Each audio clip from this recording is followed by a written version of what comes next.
10, 9, 8, 7, 6, 5, 4, 3, 2, 1, 0.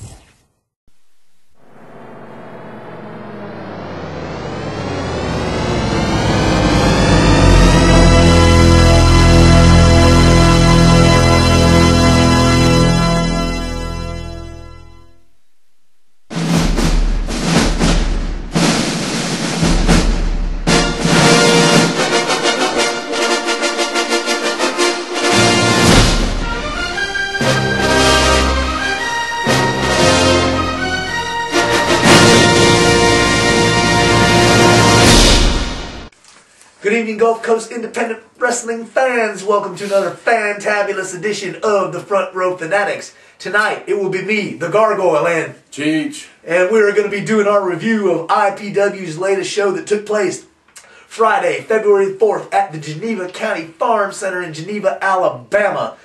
Unfortunately, Brother Internet couldn't make it with us, but he's behind the scenes working on some production action and stuff. And I'd like to point out there's no estrogen in the room. woo, yes, it's a guys' night only, baby. With that being said, instead of turning it over to the Internet, I'm going to turn it over to Cheech. Hey, before we get started, I want to acknowledge our long and faithful sponsor of the show, a classic tradition tattoo parlor, 567 South Main Street, Crestview, Florida. Get a hold of them at 850-398-6798. Get yourself some ink.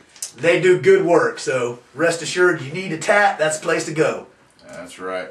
Well, the show started out, even though the weather was bad, it really had a good pop of the crowd. I was really amazed of who was, how many people actually showed up because it was miserable outside. Damn monsoon we had all the way there, man. Yeah, it wasn't actually cold, but just the weather itself, I was pretty surprised, but it was a good turnout. And they started out the first match of the evening with Scotty Ray's versus Story of the Year Brian Cage.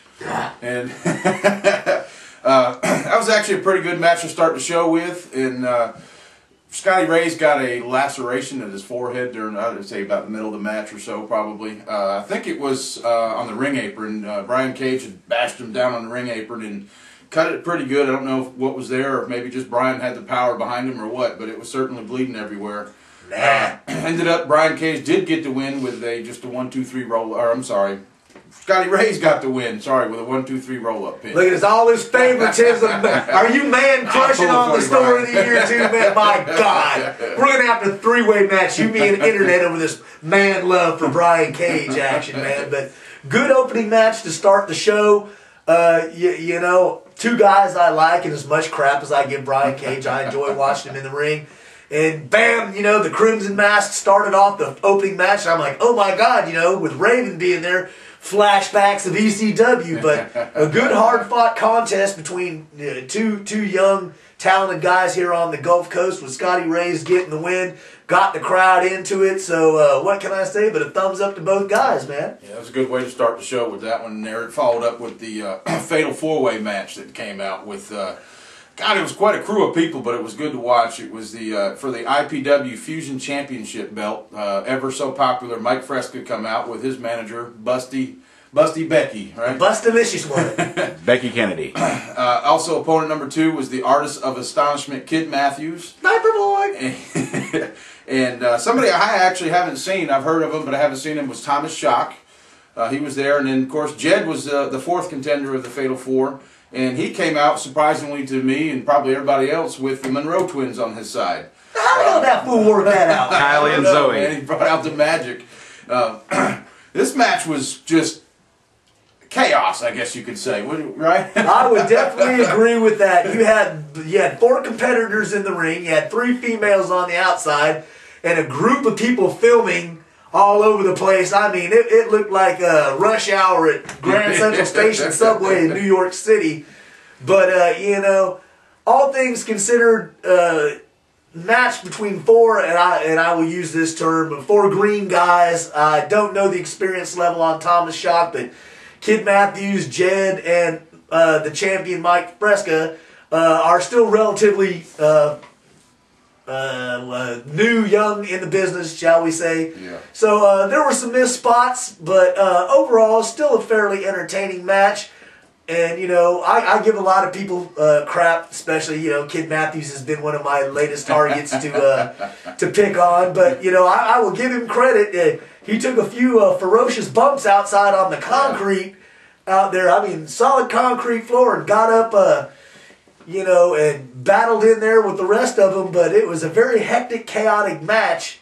And the champion retained the belt. So, yeah, even the girls got in on a lot of action. I was going to ask, because we've seen the Monroe twins in a couple of places now, and they seem fairly efficient at running interference outside the ring. Were they, you know, a distraction or? Yeah, a little bit in this match, but they had their hands in a little bit of everything. Even Busty Becky was on the floor trampling over Kid Matthews and all sorts of trampling. Hell, he was lucky she mounted the boy, man. I'm like, well, what is this guy doing to deserve this, man? You know. Hopefully, we got some of that on video. You can catch that out yourself during this interview or during the review. But Mike did come away with the pinfall. He covered with the hook of the leg on Jed with. I don't believe Tiny obviously saw this, but he had a handful of tights, if I remember right. But he still got the win and came off with it. I guess the referee for this match was Tiny Garrett. Yeah. One of the best referees on the Gulf Coast. Absolutely. That's right. And I know he didn't see it, because if he'd have saw it, he definitely would not have let that one slide. So it was, overall, it was a pretty good match. Absolutely. You know, but the one thing I would forewarn our boy Jed, you keep getting in them twins' faces like that, and they're going to whoop your ass. It did look for a minute like they were going to turn on him, but it I hear you. must have been, I don't know, Lover's Core or something like that. Who knows? No. Say it ain't so, man. Say it ain't so. And don't let this guy fool you. He's drinking beer, too. He's just trying to play it off. He's got his hit on the floor, man. Yeah. Match number 3 coming up was another tag match with somebody I haven't seen at IPW, Mr. Violence John Riker, and he teamed up with Mike Deshad. Am I saying that right? Deshad. Or Deshad, okay. And they went up against the Californication, Chuck and Dale's, and the California Kid. That was a pretty interesting match, too. I wonder how Chuck and Dale's stomach feels after Woo, that. I don't know, man. He had that serious handprint from where the symbol of violence, John Riker, laid a chop right across that big old belly button he had. He had a handprint on there, and woo! Mercy. You know, sadly for the California Kid, the particular member of Californication that he chose to be his tag team partner was not up to the task, as Mike Deshad and the symbol of violence, they just pretty much beat the crap out of him. Yeah, and they, excuse me, Riker and Deshad, it did end up with the win, with Riker finishing up with the pump handle slam on Chuck and Dale's, and that ended that match real abruptly. Fourth match was WWE, TNA, ECW, And WCW. and WCW star Raven against Cameron Frost, Master of Devastation Cameron Frost. And Damn, quit coughing to take a drink of beer. Quit trying to pretend like you ain't drinking now, man. And after this match, it was pretty good. Raven did come away with a win, giving not one, but 2 of the Raven Effect DDTs on Cameron Frost.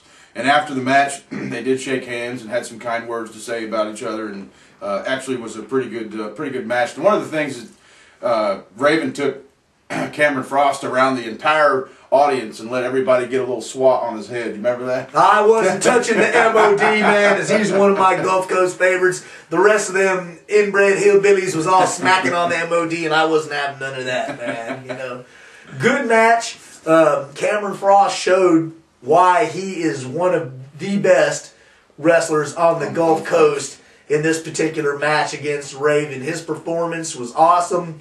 You know, he didn't get the win, but, you know, he showed why he is one of the most dominant wrestlers on the Gulf Coast. You know, wrestling against a guy who's been around the world. He's been in every major promotion, held championships in every major promotion that you can wrestle for in Raven, and got the crowd into it. The fans were into this match, and once again, this is the second IPW show I've been to where Raven was on, and once again after the match, Raven, which to me, it struck me as out of character, was giving props to the crowd, you know, you know, talking about supporting indie wrestling, and this is the grassroots where professional wrestling was, and to give us all a hand. I believe he even pointed out a future star, one of the young men in the audience that had a little mohawk, that he was speaking up as one of the future wrestling, I guess you could say, future pro. Yeah, no telling, but, you know, he pointed the kid at the mohawk, you know, got the crowd pumped. It was a good match. I enjoyed it.